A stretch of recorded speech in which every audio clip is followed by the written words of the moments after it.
PCMC news, सत्याला शब्दाची धार। मला मंत्री करण्याची इच्छा अजितदादांचीही आहे, मावळचे आमदार सुनील शेळकेंनी असं म्हणत आणखी उत्सुकता वाढवली आहे। अजित पवार गटाच्या संभाव्य मंत्रिपदाच्या यादीत मावळच्या सुनील शेळकेंचं नाव आहे।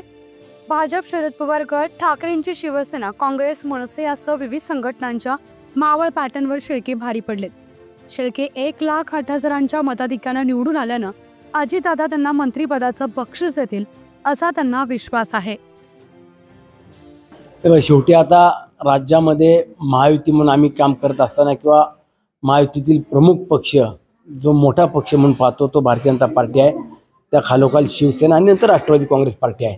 तिन्ही पक्षातल्या प्रमुख नेते मंडळींना पहिली मंत्रिमंडळामध्ये संधी दिली जाणार आहे आणि त्यानंतरनं नवीन चेहऱ्यांना देखील संधी देण्याचा प्रयत्न आमचे नेते मंडळी करतायत।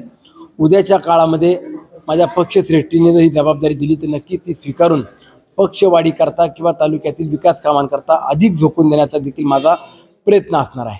अजितदादा असेल, सुनील तटकरे असतील, त्यांनी काही तसं कल्पना दिलेली आहे, काही सूचित केले तुम्हाला? अशा पद्धतीनं मी स्वतः व्यक्तिगत कुठली इच्छा माझ्या नेत्यांकडे व्यक्त केली नाही, परंतु मावळ तालुक्यामध्ये ही विधानसभेची निवडणूक होत असताना ज्या संघर्षातून किंवा ज्या परिस्थितीतून सुनील शेळकेच्या मागे ही जनता उभी राहिली आणि 1,00,000 पेक्षा अधिक मताधिक्य देऊन विजय केला, त्याचाच विचार माझे नेते मंडळी देखील जरूर करतायत।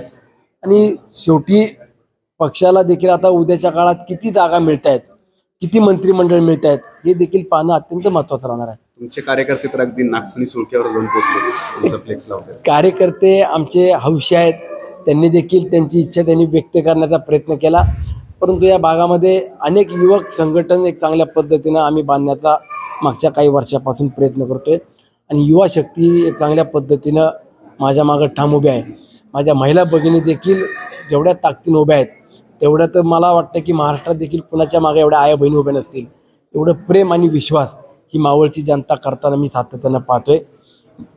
निवडणुकीच्या काळात अनेकांनी एकटं पाडण्याचा प्रयत्न केला, परंतु सर्वसामान्य माणसांनी ही निवडणूक हातामध्ये घेऊन 1,00,000 पेक्षा अधिकचं मताधिक्य दिलं, याचा मला नक्कीच अभिमान आहे।